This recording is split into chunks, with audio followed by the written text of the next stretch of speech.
Good evening and welcome to the July 13th, 2021 Planning Commission meeting. Roll call, Shannon, please.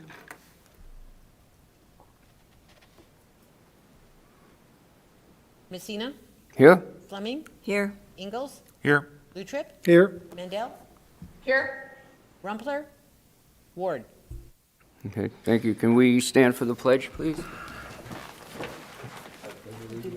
To the flag of the United States of America and to the republic for which it stands, one nation, under God, indivisible, with liberty and justice for all. Thank you. Can you hear me out there? Okay, good. Approval of June 8th minutes. So move, Mr. Chair. Motion, Second. second, all in favor? Aye. Okay. Aye. Public comments for anyone that's here that wants to speak on anything that isn't on the agenda tonight? Not being any. Do you have comments, Hillary? Good evening, Commissioners. Can you hear me okay? Kinda. I know, All right. audio's not quite there. So August, we have 2 public hearings, so we'll have a zone change and an annexation request. And then just wanted to give you an update on the Regional Housing and Growth Issues Partnership. So we have had 3 meetings so far, and we have done a lot of work on looking into how open space on the prairie can be preserved, if that's possible, who the landowners are, and different tools for possible preservation and management, as well as some proposals on recreation and sports facilities, things like that, and working land. So we are working on compiling all that information into a white paper, and then if there are members of the partnership or other entities that want to pursue that, the information and contacts and all the legal information on what that entails will be included. And so that's one of the efforts. And then we're next going to be focusing on local worker housing. So kind of what are the tools in place now? What can we be looking at as a region and as each community in terms of things we might want to add to our codes, or are there different partnerships for different types of housing? So working on that. So we've had 3 meetings so far with that group, and all the information from those meetings has been recorded and posted. It's on KMPO's website, and KMPO has added some different ways to search for it because we heard it was a little clunky trying to find the partnership. So they have expanded upon that and kind of added some different links from the homepage. It's under the latest news. It's under their featured programs, under the drop-down menu for working groups, and then they have it under news and notices and also participate. So if you're interested in that, information is there. Would you like me to just jump into the Envision update right now too, or would you like to do commission comments and then have me? Well, go ahead. Okay, Yeah, sure. great. So the Envision Coeur d'Alene, our comprehensive plan update and vision validation with CDA 2030 is moving forward. We completed our virtual open house. We had that take place a few weeks ago. We were able to get 160 surveys completed, which for the length of that survey and summer and a little project fatigue after 18 months of this, we thought was quite good. And then we had people also comment on the online mapping. So we're looking at the survey results, trying to kind of assess that and look at the priorities that were and how they ranked. So we asked people if they really liked things, if they kind of liked them, neutral, didn't like, or this action should be removed. So we're assessing that information, and we're also working with CDA 2030 to reach out to different organizations that have been listed as potential partners, lead partners in supporting. So we're kind of vetting that and then looking at possible dates for that joint meeting, which will be a work session with Planning Commission, City Council, and CDA 2030 Board. And then based on that, you'll give us direction. We'll find out what needs to be changed, and then hopefully schedule public hearings first with Planning Commission and then with City Council. So Okay. that's what we have going on. Thank you. Question, last meeting we had, we talked about maybe doing a workshop with the water department, I believe. Is that, you guys have that on your radar, I guess? I don't think you were here. Yeah, I was Yeah. at home watching, but I was sick, so I didn't quite catch everything. So what was the It workshop was with the water department? just kind of the usage of open space, and, we just talked about perhaps doing a workshop, so if that was on your radar. Maybe we can have them, I don't know, we can certainly look at that, or maybe we can have them come to the next Okay. meeting in August and maybe have a discussion there. whatever works, Brainstorm. that's all. Okay, great. Okay, all right. Thank Any you. I questions? think, wasn't he talking in water, wasn't he talking about somehow working together with the region and reducing our demand for water, because we all pull from the same pool? And maybe there's something we can do collectively. Yeah, I think it was a general that, and just because it's so hot and uses of water and increase in population in the next 20 years and stuff, so. Go ahead, And John. I think part of it was stimulated by the fact that the water department had that special use permit for the well house as well, and that got us all thinking water a little bit. So, Right. so we stirred water up a little bit. And I don't know if we really need a workshop or maybe just some kind of a more informal check-in. Yeah, maybe that. And we do have, if you read through the action items in the draft plan for Envision, we have some action items that are geared toward water conservation and using different landscape materials that might be lower water usage, and also looking at the PUD standards, so planned unit development standards for open space and what that entails, trying to reduce that water consumption. But we could certainly Sure. visit with them and see what they'd like to do with that. Okay, great. Thanks, Hillary. Appreciate it. Commission comments besides what we just had? None? Vision update, we're done. Coming into the public hearing. There's a sign-up sheet. I don't know who's here to speak, but there's a sign-up sheet if you want to speak. You can sign up for that on this particular item. And this is a proposed zone change from R12 to R17. Thank you. And good evening. Good evening. So this is a zone change from R12 to R17, and the applicant and consultant is Escalade Properties and Paul Mallon. And the request, again, is R12 to R17. Property is located off of 4th Street and south of Niter Avenue, and it was published in the Coeur d'Alene Press on June 26, 2021. So this is a location map, and the subject property is outlined in red here. This is Niter and 4th Street, and then Government Way is over here. And this is another aerial photo, just giving you a close-up view of the subject property outlined here. And again, this is 4th Street, and Niter is up here. And actually, I'll go back to that one. Just a couple of months ago, Hillary brought forward a requested zone change, and that property was located here. Similar, it was R12 to R17 as well, if it looks familiar. So this is showing nearby services.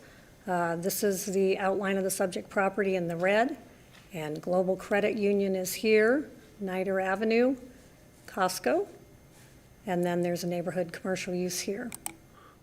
So this evening, I'll go over the 4 required findings for this requested zone change. Finding B8, that this proposal is or is not in conformance with the comprehensive plan. So the subject property is located here, and this green area indicates transition, and it is in the northeast prairie portion of the comprehensive plan. So these areas are areas where the character of the neighborhood is in transition and should be developed with care, and the street network, the number of building lots, and general land uses are expected to change greatly within the planning period. And then finding B8 is continued, and here are the lists of characteristics of the northwest prairie neighborhoods. The first one says the overall density may approach 3 to 4 residential units. However, pockets of higher density housing and multifamily units are appropriate in compatible areas. And comprehensive plan goals and objectives, they are listed in your staff report, but goal number 1, under natural environment, there are 2. Goal number 2, economic environment, we've listed 1. Goal number 3, home environment, there are 4. And then goal number 4, administrative environment, and the last one is public participation. Finding B9, that public facilities and utilities are not available and adequate for the proposed use. So city staff from the following departments have weighed in on this, and they did provide comments. They've indicated that there are adequate public facilities and public utilities available to serve the proposed request, and there was no objection. So all of the comments are on pages 6 and 7 of the staff report, if you'd like to read more of them. Finding B10, that the physical characteristics of the site do or do not make it suitable for the request at this time. So the site is generally flat, and there are no topographical or physical constraints that would make the property unsuitable for the zone change from R12 to R17. So here's our topo map, and you can see here, not too many contours, so it is fairly flat. And I took a couple site photos. This is site photo 1, and this is looking at the subject property from the corner of the property along 4th Street, and this is looking west. And this is across the street on 4th Street, looking west again at the subject property here, and there's a single family here to the north and another single family to the south. And this is looking southwest from the subject property, which would be located, across the street on 4th Street. The subject property would be located around here, and this is looking toward Briarwood, which is a multifamily development. And this is looking from 4th Street south, and the subject property is located here. There is a neighborhood commercial use in this area here. And this is looking north toward the commercial properties. The intersection of 4th Street and Niter is located here, and I mentioned a credit union, which would be located about here. And beyond the credit union located here is Costco. Finding B11, that the proposal would or would not adversely affect the surrounding neighborhood with regard to traffic, neighborhood character, and/or existing land uses. So the proposed zone change itself would not adversely affect the surrounding area with regard to traffic, since there is no traffic generated for the zone change. The applicant states that the zone change is needed to allow for multifamily housing and replace the single-family residence. So if the property is developed to the maximum allowed density, traffic would only increase by 5 peak trips per hour. The existing left turn lane will aid with the ingress and egress. Streets and Engineering Department did not have an objection to the request, so this was submitted by Chris Bosley, our city engineer. So as far as surrounding land uses, the subject property is here, outlined in the red, and the yellow indicates single family. And to the south, as I mentioned, is Briarwood, a multifamily project. This portion is vacant, and there's a single family here, single family use, and then this is commercial. And as far as zoning is concerned, this is R12, and the single family that's existing is also R12. This is now zoned R17, and this is R12 PUD. So back to the existing land uses. The subject property is located near the commercial corridors of Niter Avenue and 4th Street. And there is commercial office, multifamily residential uses, a few single-family residences nearby. The properties directly to the north and south are existing single-family dwellings. A portion of the abutting property to the north is vacant and has been approved for the zone change from R12 to R17 by City Council. Further to the north, uses include a drive-through beverage retailer, an office complex, and a coffee stand. And beyond those uses is Costco.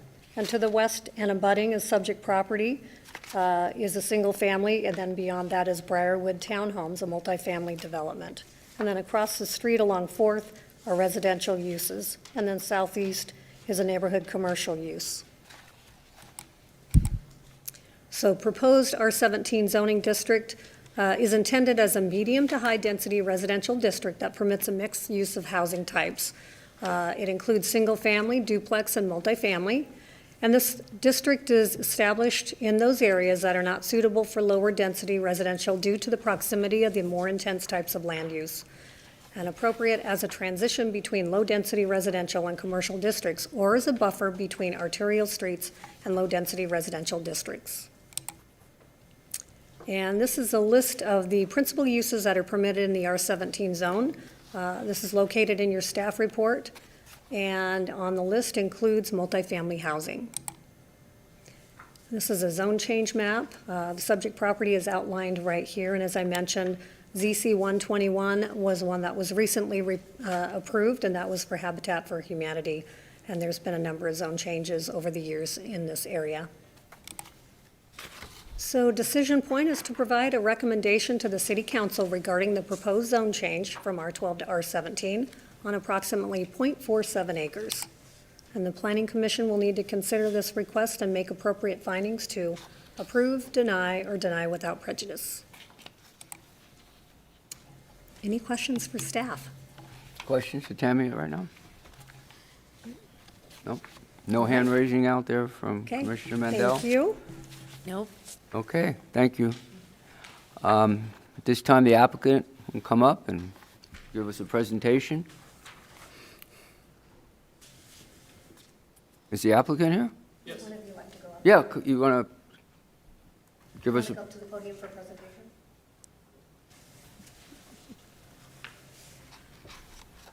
I just need your name, and I'll swear you in.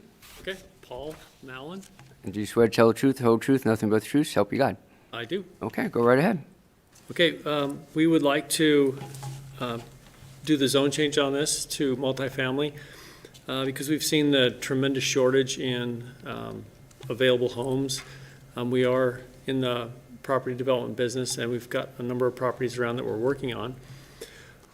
But with the shortage, the prices of everything going up, we thought it best to provide opportunity for more affordable housing for everyone in this area. How many units, I see that it's like .47 acres, so if it goes to a R17, what's your plan for how many units are going to be on that piece of property, do you think you'll be able to fit? Have you looked into that yet? Yes, I talked to somebody on the planning in the planning department, and he said that the most you could fit on there is 8, but legally, but then by the time you put in parking spaces and stuff, he said it's probably going to be in the 4 to 6 range. Okay. Have any questions? No? I Oh, go ahead, John. think, Paul, in your narrative in the packet that we have a narrative from you. It says the plan is to build units similar to the attached fourplex units. What is meant by the attached? Oh, on the packet that I submitted, we are working on a fourplex, or some fourplexes up on 15th, so I put a copy of those with the notes, and so it's something that would fit well on the site. They're 3-story. So that doesn't, when it said attached, I was thinking the property attached. So I was trying to look no. at the adjacent property, saying it's just going to continue what you have to the west. No, Not the case. it was an attachment I had on the application. Okay, gotcha, understand. So, but back to the chairman's question, you envision 4 to 6 units. Correct. So this density increase, or this zone change is not really for density increase. It's really that R12 doesn't allow multifamily. Correct. Because R12, you do the math, you could get to 6 units there. So it's really just to enable multifamily, correct? Correct. Thank you. Okay. No further questions at this point. Thank you. I have on the sign-up sheet Lee Arnold does not wish to testify. No? Okay. And then I have Brian Donlin does wish to speak. Come on up, Donlin. I'll swear you in. Brian?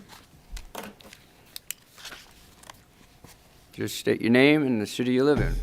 Brian Donnell, Coeur d'Alene, Idaho. Do you swear to tell the truth, the whole truth, nothing but the truth, so help you God? I do. Well, go right ahead, Don. Brian, sorry. Well, I live actually 3 houses from this location. So I've been there in that house since 2002, and I lived around the corner prior to that. So I've seen the influx of what's going on in our neighborhood as houses and apartments and zone changes are being done. Actually personally completely impacted when the zone change was done for that commercial site that's right there on the corner. So I meant to be here for this last one with Habitat and actually did a great extensive talk with the guy, but I ended up having to work on how much it's going to impact our neighborhood. Because as like for theirs, they have no parking, so we're going to end up absorbing their parking on our street. Okay? So as one thing that was left out was, as said, for lower income pricing, but they didn't give a price of what their bracket's going to be in. Habitat at least said that their condo is going to be $100,000 trying to work with the low income. The only problem is a low income statistically, as I discussed with that guy with no parking, 2 vehicles per family, they're gonna probably be parked on our street since they don't have it. They're talking that they're gonna have parking. So, okay, I spent 5 minutes to get off of Sunrise to get onto 4th Street to get here. Oh. Okay. You guys know me, I've been in quite a few times. We have lots of traffic that uses Ichabod as the cutoff because nobody wants to wait for the lights at Lunsford. So the more we keep developing on that street, specifically in that zone, we get the influx of people down our street. The other problem is just like I argued when the coffee stand and the bank and everything wanted to go in, about entering and exiting. There's double yellow lines. Nobody follows double yellow lines. They're not supposed to exit from that property to head north on 4th Street. We're gonna have the same problem with the people that are trying to exit and come through from that facility. Okay, it's a double yellow line, it's not supposed to be crossed. Right. So, my thing is and the tough thing is the more we build, the more people we're drawing in, we're losing all of our low income. Right now. Our unemployment rate is extremely low. Extremely low. But Wendy's shuts it down at the mall at 3 o'clock. Carl's Jr. can't open until 10, even though they're supposed to be starting to serve at 6 o'clock. You got restaurants that are only gonna run part-time. You got some that are claiming they're gonna have to close because you're losing all that low income because of the influx driving all the pricing up. We continue to keep drawing more people in. You're putting all the low income bracket out of Coeur d'Alene. And we're not gonna have any shops or anything that are paying lower wages. I know that Carl's Jr. is paying $16.50 an hour to flip burgers. Nothing against people flipping burgers, but this is kind of ridiculous on what we're having to do in some of our businesses and what our business owners are having to do to get people to show up. But as we keep drawing more and more people in, we're forcing that lower bracket out of our community. And I, for one, don't want to deal with this with the traffic on my street. Like I said, that commercial building already, they park all their employees on our street. When you guys said it wouldn't impact our street, that's why we did the zone change. Thank you. I have no one else on our sign-up sheet. If the applicant wants to address anything that was just said, he's more than welcome to. Mr. Chairman, too, I just want to clarify, there's nobody signed up online either, so we don't have anyone else. Thank you. Yep. Sorry about that. Our plan with this too was to have adequate parking for the units. So like I said, legally, we're allowed to have up to 8, but by the time you put in parking spaces, you're down in the 4 to 6 range. And Hillary, they have to provide on-site parking depending on what are they, 1 or 2 bedroom units? I'm not Correct, it's sure what based they're on gonna the be, unit correct? type and number of bedrooms. Right. Okay. I've got a question. We have a comment from, an email from someone that lives next door, and they were addressing the property line, that you're on her property line. I guess you're aware of that, We looked at that, that was forwarded to me, and I looked at that, and when that house, or that garage was built and that fence was built, it is on their property line. But as part of this project, that fence would be relocated correctly, and we would take that garage down. Okay. And the city is aware of that, I take it, and they're, So the encroachment gets fixed, not created by, Correct. And that was pre-existing to us purchasing the property. okay. So you guys are aware of that, and they're working on it. and- Right, and that we have a lot of that throughout the city, just historical properties where way they back didn't when. exactly know where the property line was. Okay, great. Any questions before I let the applicant sit down again? If not, okay, Thank you. you're welcome.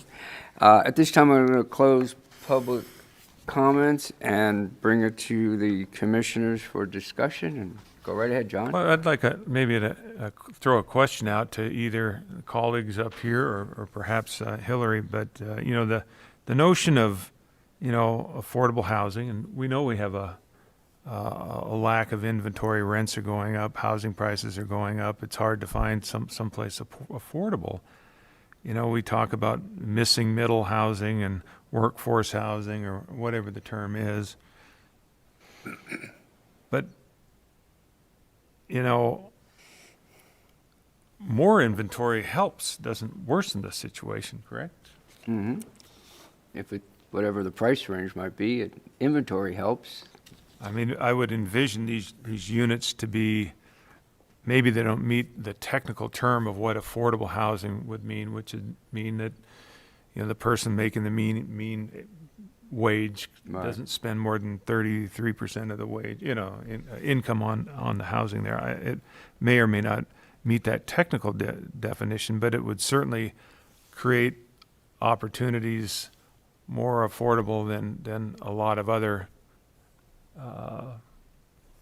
choices that we see in town. Yeah. It's going to be more affordable than Belle Rive, and the new condos going up, or the new apartments going up at the pond at Riverstone. Those are cool and nice, but they're not really affordable. I think these are certainly more so. But adding the inventories helps our issue that maybe a restaurant worker making $16 an hour can find a place to live here, right? I think, adding units to the inventory is a plus.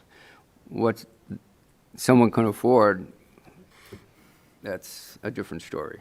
I have no idea what these are going to go for, or if they're going to sell them, rent them. I have no idea. But adding units for availability for people to at least have the opportunity to live in something, that always helps. So I hear what you're saying, John. Yes, Peter. Mr. Chair, I think this, our definition is adding the inventory is good. But I think this speaks to what Hillary talked about earlier, the group that you're working with, that they're spending a lot of time and energy to try to define what the issues are and try to define what I assume, what some of the solutions can be. Some of the solutions may be acceptable, they may not be acceptable, but you go through a process. The points that this gentleman raised here were valid points.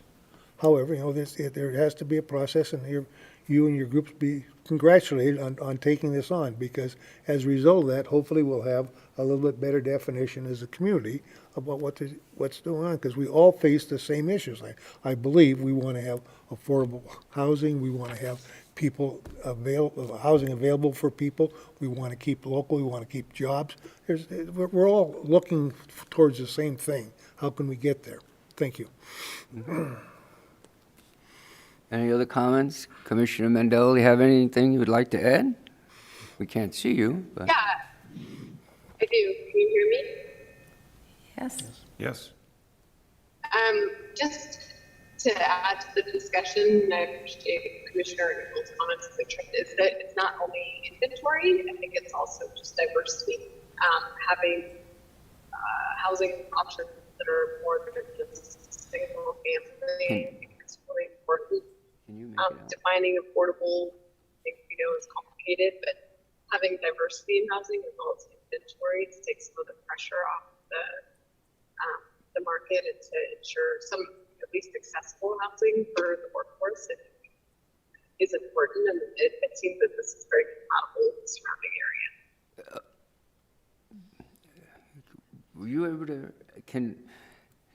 Brennan, we heard about half of what you said. So she was talking about the need for diversity of housing product types. all right, So I think that was that. okay. Yeah, we heard about half. On my computer audio. said, Now sorry. I'm on my phone. Is this better? That's better. Yeah, I think we got it. do you want to, Hillary captured it. It's really about as much about diversity as inventory. Okay. okay. Any final comments before we make a motion? Okay, looking for a motion. Peter? Yes, I'm sitting between two of the best motion makers in the. Come on, this is an easy one. I'll make a motion. Thank you. This matter having come before the Planning Commission on July 13th, 2021, and there being present a person requesting approval of ZC 5-21, a request for a zone change from R12 to R17 zoning district. The applicant is Escalade Properties LLC. Location is plus or minus .47 acre parcel off of 4th Street, south of Nider Avenue, located at 3221 North 4th Street. We adopt the findings 1B1 through B7, including public postings, etc. B8, that the proposal is in conformance with the comp plan policies as follows. In particular, I would note that it is efficiency since it's proximity to multiple businesses, main thoroughfares, the highway, etc. And that the connectivity through bicycle paths, pedestrian walkways is ample. The economic environment is, again, surrounding businesses are flourishing, and to have manpower nearby is very desirable. It also helps with managed growth since we have the property within the city limits, and we are, again, near affordable and workforce housing demands. B9, that public facilities and utilities are available and adequate for the proposed use. There were no objections put forth by any of our departments, and all said that they could be served. B10, that the physical characteristics of the site do make it suitable for the request at this time. Topography is flat. There are no wetlands or unusual natural outcroppings. B11, that the proposal would not adversely affect the surrounding neighborhood with regard to traffic, neighborhood character, or the existing land uses. It appears that there are 5 peak trips for an hour left turn lane, and addresses that access to and from, and that this is not a huge wear and tear on adjacent street profiles. And there was no objection by the city engineer. And in conclusion, the Planning Commission, pursuant to the aforementioned, finds that the request of the Escalade Properties LLC for zone change as described in the application should be approved. Okay, thank you, Commissioner Fleming. Need a second? I'll second. Second by Commissioner Ingles. Roll call, Shannon? Fleming, Yes. Ingalls, Yes. Mandel, Yes. Blue Trip. Yes.